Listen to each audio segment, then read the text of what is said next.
नमस्कार, करेन्ट न्यूजमा स्वागत छ। म कृष्ण तिमल सिन्हा। नेपालमा 2046 सालको परिवर्तन पछिका सरकारले स्थानीय तहमा विकास निर्माणको काम अघि बढाउन भन्दै लोकप्रिय नारा मिसाएर बजेट विनियोजन सुरु गरेका हुन्। अहिलेको सरकारले पनि त्यसैलाई निरन्तरता दिएको छ।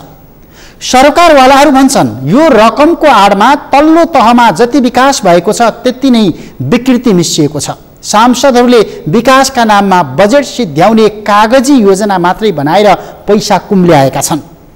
राजनीतिक आवरण र स्वार्थमा योजना तर्जुमा गरेका छन्। विकासे योजनाले एउटै बारीको पाटामा दुईटा मोटर बाटोसम्म खनेको अवस्था छ। प्रत्यक्ष निर्वाचित सांसदले बढी पैसा पाउने र समानुपातिक सांसद त्यसको साक्षी मात्रै बस्नुपर्ने अवस्थाका कारण विकासमा तेरो अनि मेरो भन्ने अवस्था सिर्जना भएको छ। राजनीतिक चस्मा लगाएर सांसदहरूलाई वितरण गर्न थालिएको पैसाको चरम दुरुपयोग भएको छ।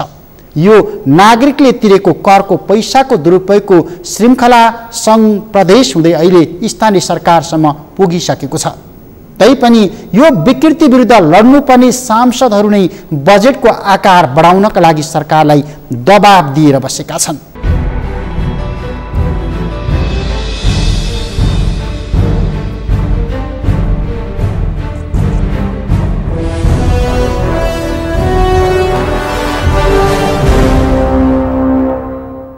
निर्वाचन क्षेत्र विकास कार्यक्रम सञ्चालन कार्यविधिभित्र रहेर तर्जुमा गरिएका भनिएका योजनालाई लिएर यो बीचमा जताततै तत्कालीन जिल्ला परिषदमा बजेट तानातान भयो। सांसदहरू निर्वाचन क्षेत्र विकास कोष र संसद विकास कोषको रकम खर्चमा जवाफदेही बनेनन् अनि महालेखा परीक्षकको वार्षिक प्रतिवेदन हरेक वर्ष मोटाएर गयो।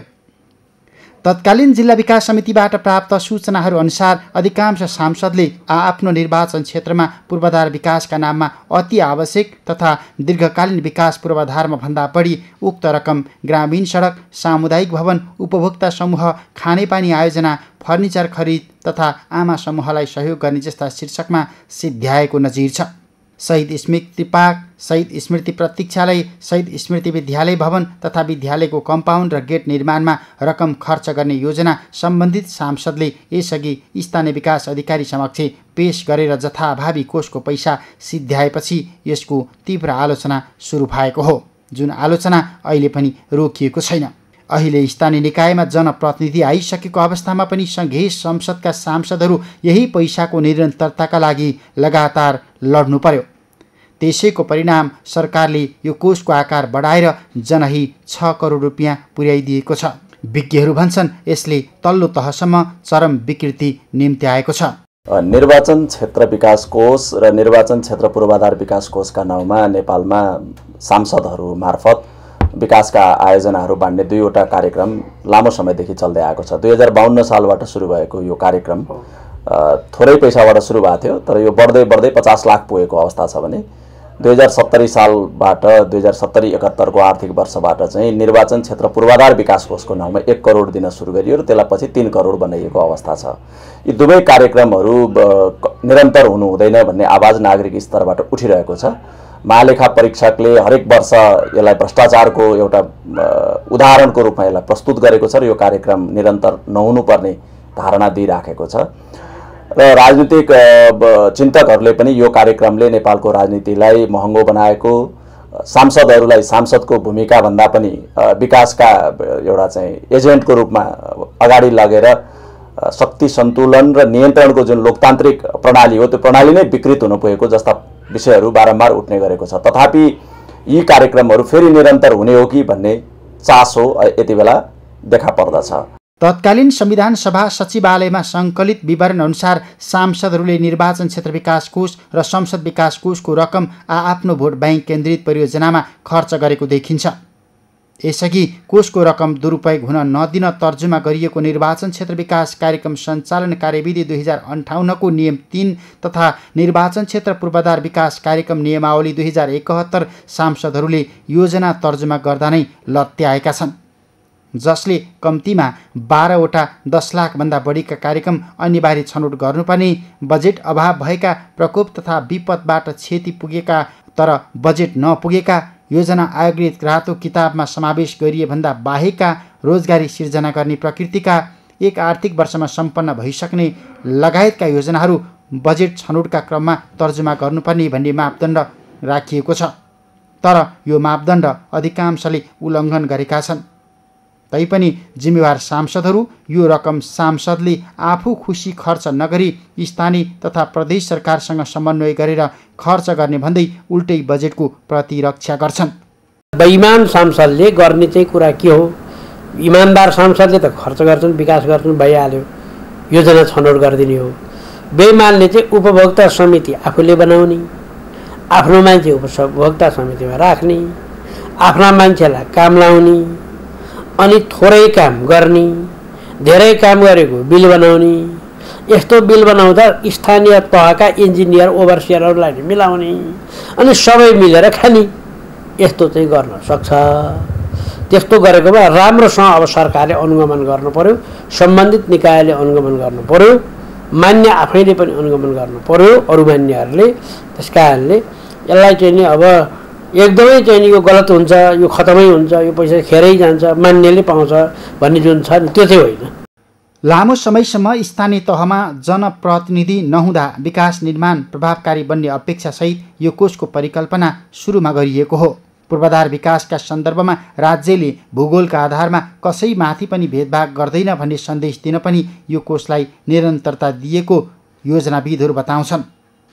तैपनि यो व्यवस्था अनुसार राज्य कोषबाट काठमाडौँ उपत्यकाका सांसदहरूले झन्डै 1 अर्ब रुपियाँ बुझ्छन् भने हिमाल पारीको जिल्ला मनाङका एकजना सांसदले पुरै मनाङको विकासका लागि 6 करोड रुपियाँले व्यवस्थापन गर्नुपर्ने अवस्था छ। यस्तै विभेद र यसले निम्त्याएका विकृति रोक्न कोषलाई निरन्तरता नदिन र स्थानीय सरकारलाई शक्तिशाली बनाउन सरकारलाई यो बीचमा निरन्तर दबाव परिराखेको छ। यही दबाव अनि आलोचनाकै बीचमा सरकारले प्रति सांसद 6 करोड रुपियाँ दिने भनेपछि अहिले यो विवाद सर्वोच्च अदालत पुगेको छ। विज्ञहरूका अनुसार निर्वाचन क्षेत्र विकास कोष र संसद विकास कोषको रकम वितरण प्रणाली र मापदण्ड विभेदकारी छ। पूर्वाधार विकास र राज्यले प्रवाह गर्ने अधिकांश सेवा सुविधाबाट वञ्चित दुर्गम जिल्लामा निर्वाचन क्षेत्र थोरै हुने भूगोल ठूलो भएको अवस्था छ। तर पूर्वाधार सम्पन्न अनि जनसङ्ख्या धेरै भएका भूगोलमा निर्वाचन क्षेत्र धेरै छन् र यी जिल्लाबाट प्रतिनिधित्व पनि बढी हुन्छ। यो अवस्थामा यो कोषले निरन्तरता पाउँदा दार्चुला, डोल्पा, ताप्लेजुङ, हुम्ला, जुम्ला, मुगु जस्ता 1 दर्जनभन्दा बढी जिल्लाका एकजना सांसदले मात्रै कोषको रकम बुझ्न पाउँछन्। यो विभेदले संविधान प्रदत्त आफ्नो मौलिक अधिकारबाट वञ्चित भौगोलिक हिसाबले ठूलो तर जनसङ्ख्या र पूर्वाधार कम भएका हिमाली जिल्लाका जनतामाथि फेरि पनि विभेद गरेको अवस्था छ। विवादकै बीच सांसदहरूले विगतमा विनियोजित बजेट सिद्ध्याउन कार्यक्रम छनौटमा चरम लापरवाही गरे। अधिकांश जिल्लामा उक्त रकम कनिका छरे जस्तै छरेर सिद्ध्याइयो। विगतमा अधिकांश योजना र कार्यक्रम कार्यकर्ता रिझाउने र मतदाता प्रभावित पार्ने किसिमले बनाइयो। निर्वाचन क्षेत्र विकास कार्यक्रम सञ्चालन कार्यविधि 2058 तथा निर्वाचन क्षेत्र पूर्वाधार विकास कार्यक्रम नियमावली 2071 विपरीतको योजना तर्जुमा गर्ने तिनै सांसदले अहिले पनि सङ्घीय संसद अनि प्रदेश सभामा समेत निर्वाचन क्षेत्र पूर्वाधार विकास कार्यक्रम शीर्षकको रकम बढाउन निरन्तर लबिङ गरे, दबाब दिए।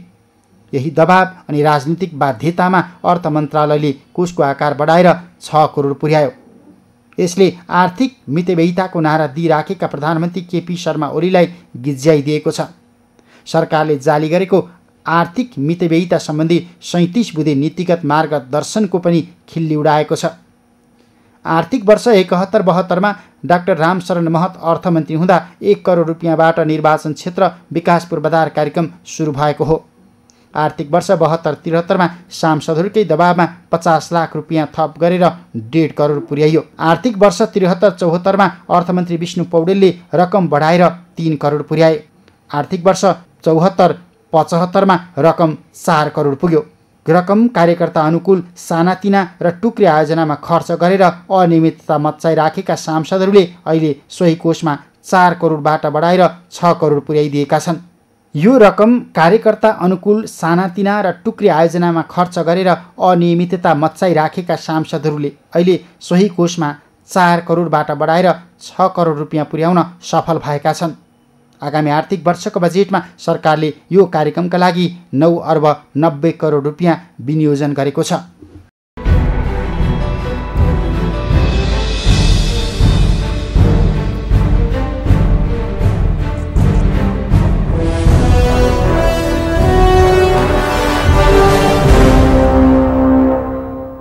यो जनताले घाँस काटेर तिरेको करको पैसा वितरणको सवाल हो। राज्य कोषबाट विकासका लागि विनियोजन भएको रकमको पारदर्शितासँग जोडिएको प्रश्न हो। जनप्रतिनिधिहरू नै निर्वाचन क्षेत्र विकास कार्यक्रम सञ्चालन कार्यविधि विपरीत चलेपछि पटक पटक उब्जिएको प्रश्न हो। स्थानीय तहमा जननिर्वाचित प्रतिनिधि आइसकेको अवस्थामा नीति निर्माण गर्ने अनि कानुन बनाउने जिम्मा पाएका सांसदहरू झोलामा पैसा बोकेर गाउँमा ठेकदार पोस्दै हिँड्ने मानसिकताबाट बाहिर निस्कन नसक्दाको परिणाम हो। यसले हरेक वर्ष बेरुजु बढाइराखेको छ अनि विकास निर्माणका नाममा सांसदहरूलाई गैर जिम्मेवार अनि पूर्वाग्रही बनाइराखेको छ। 1.5 दशकदेखि सांसदहरूले कोषको बजेटलाई राजाको हुकुमी शासनकै झल्को दिने ढङ्गले आफ्नै मर्जीमा खर्चिराखेका छन्। तैपनि कोष मार्फत सञ्चालित कुनै पनि योजनाको कसैले आजसम्म अध्ययन गरेको छैन। थप सामग्री एकैछिनको विश्रामपछि।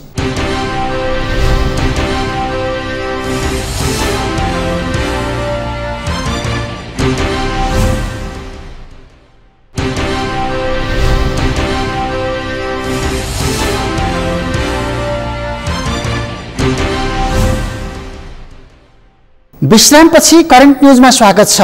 आज हामी जनताले तिरेको करको पैसा दुरुपयोग भइराखेको प्रश्न जोडिरहेका छौँ, किनकि आम नागरिक स्पष्ट हुनुपर्छ। राज्य कोषबाट सांसदहरूलाई छुट्याइएको यो पछिल्लो 6 करोड रुपियाँ सांसदहरूको पेवा होइन, यो नागरिकले घाँस काटेर तिरेको करको पैसा हो। स्थानीय निकायमा जनप्रतिनिधि नहुँदा सबै पूर्वाधार विकासको काम कर्मचारी तन्त्रमा निर्भर रहनु पर्दा बाध्यात्मक अवस्थामा सुरु गरिएको यो कोषको अवधारणा हो। तर अहिले जनताको आवश्यकता अनुसारका जनसहभागितामूलक विकास निर्माणमा स्थानीय सरकार क्रियाशील भइसकेको अवस्था छ। अहिले पनि यही कोषका नाममा बजेट विनियोजन गरिनु आवश्यक छैन। तर पनि सङ्घीय संसदले यसलाई फेरि दोस्रो बजेटमा पनि निरन्तरता दिएको छ। यसको बाछिटा प्रदेश तहमा पुगिसकेको छ र अब स्थानीय सरकारमा पनि यसले गाँजिन सक्छ, जुन बोझ राष्ट्रिय अर्थतन्त्रले थेग्न सक्दैन। यति मात्र होइन, यो संविधानको धारा 1, 4, 56 अनि 57 प्रतिकूल रहेको भन्दै यस्तो व्यवस्था तत्काल खारेज गर्न सर्वोच्च अदालतमा रिट नै दर्ता भएको छ।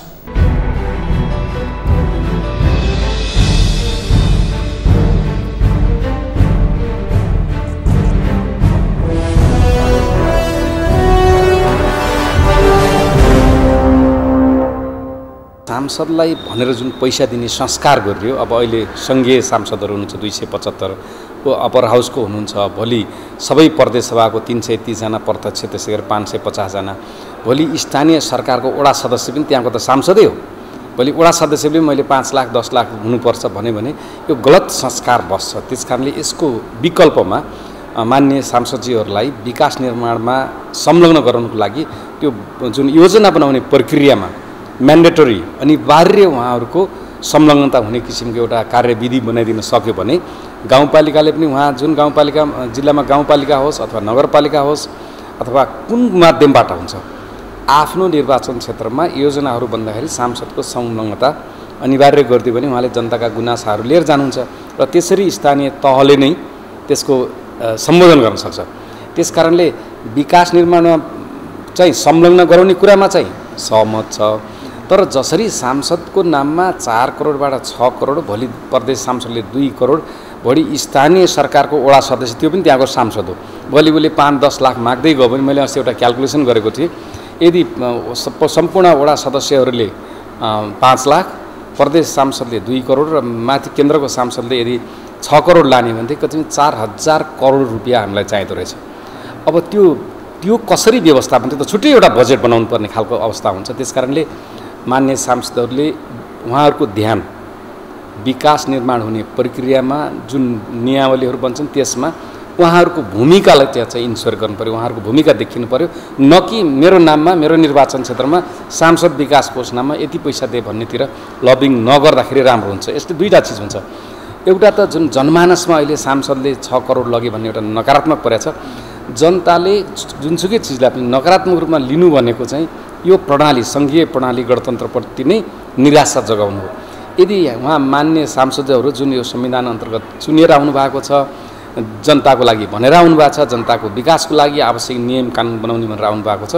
उहाँहरूले नै निराशा बढाउने काम गरिदियो भनेदेखि फेरि यो हाम्रो जुन सङ्घीय गणतन्त्र नै धरापमा पर्न सक्छ। त्यस कारणले जुनसुकै गतिविधि गर्दाखेरि जनताबाट कस्तो प्रतिक्रिया छ त्यो पनि हेर्नुपर्ने हुन्छ। अब नजरअन्दाज गरेको जस्तो देखिन्छ, किनभने यो मान्य सांसदहरूले भन्नुभएको छ, तर धेरै ठाउँमा यिनी योजनाहरू चाहिँ अपूर्ण हुन सकेका छैनन्, अथवा आफ्नो दल नजिकको उपभोक्ता समिति मार्फत काम गराएका छ। त्यहाँ चाहिँ इफेक्टिभ युटिलाइजेसन अफ अब स्क्यार्स रिसोर्सेस, यो त जनताको करबाट उठेको पैसा हो बाबा।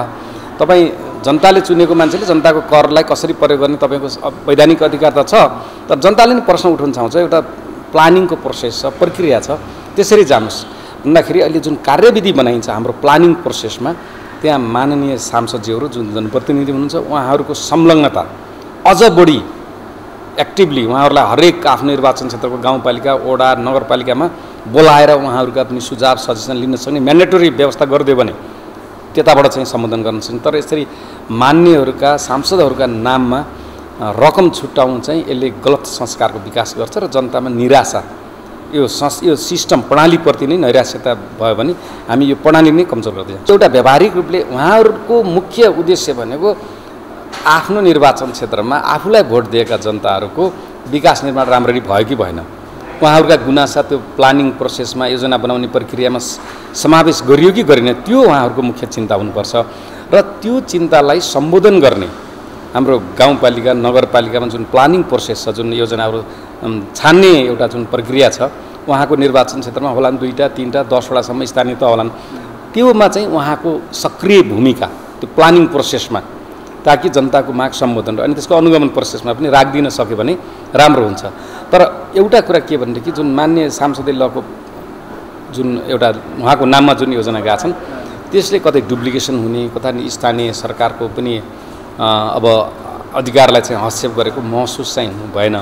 त्योभन्दा मुख्य कुरा समाजले यसलाई कसरी पचाइरहेको छ। अहिले मिडियामा पनि नकारात्मक आइरहेको छ, सोसियल मिडियामा पनि नकारात्मक आइरहेको छ, धेरै मान्छेहरूले यसलाई नकारात्मक रूपमा लिएका छन् र उहाँहरूकै इमेजमा होला कुनै ठाउँमा 1-2टा सांसदहरूलाई जनताले ठिकै भने, तर समग्रमा मान्यज्यूप्रति नकारात्मक सन्देश फैलिने ठुलो डर छ। त्यसलाई उहाँहरूले नजरअन्दाज गर्नु हुँदैन। तर सरकारले जुन अर्थमन्त्री ल्याउनु भयो, बरु यो प्लानिङ प्रोसेसमा राष्ट्रिय योजनालाई राख्नु पर्यो, वित्त आयोगलाई राख्नु पर्यो, प्रदेश योजना आयोग छन् तिनीलाई राखेर कसरी उहाँहरूको भूमिका, उहाँहरूलाई भोट दिएका जनताको विकास सम्बन्धी गुनासा सम्बोधन गर्ने प्रक्रिया अर्को हिसाबले कसरी एड्रेस गर्न सकिन्छ त्यतातिर बढी ध्यान दिनुपर्ने।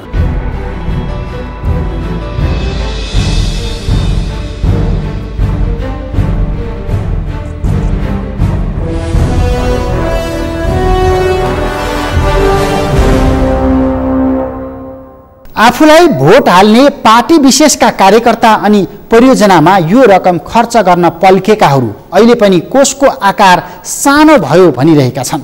कोषलाई निरन्तरता दिन अनि कोषको आकार बढाउनका लागि राजनीतिक दौडधुप गरिरहेका छन्। तर सत्य के हो भने अब क्लब भवन, चौतारो, सामुदायिक तथा आमा समूहको भवन, प्रवेशद्वार, ग्रामीण सडक अथवा खेल मैदान, पार्टी र विचार सम्बद्ध नेताका नाममा भवन बनाउने काम सांसदको कार्यक्षेत्र होइन। विद्यालय भवन, खानेपानी आयोजना अनि खेल मैदान तथा स्थानीयको आवश्यकता अनुसारको एकीकृत योजना स्थानीय सरकारले तयार पारिराखेका छन्। प्रदेश सरकार पनि यिनी पूर्वाधार निर्माणमा केन्द्रित भएको अवस्था छ। यो अवस्थामा जनताको दैलोको सरकारले निर्वाध गर्नुपर्ने काममा प्रभाव पार्ने ढङ्गले सांसदहरू आफू खुसी पैसा बोकेर गाउँ पस्न थाले अनि गौडामा ठेकदार पाल्दै हिँड्न थाले भने यसले चरम विकृति निम्ति आउँछ। त्यसैले विकास निर्माणको आवरणमा राज्य कोषको पैसा कनिका छरे जस्तो छर्ने परम्परा अब चाहिँ रोकिनुपर्छ। हवस् त, करेन्ट न्युजको आजको समय सकियो। भोलि फरक विषयका साथ उपस्थित हुने नै छौँ। नेपालको पहिलो न्युज च्यानल सगरमाथा टेलिभिजन हेर्दै गर्नुहोला। नमस्ते।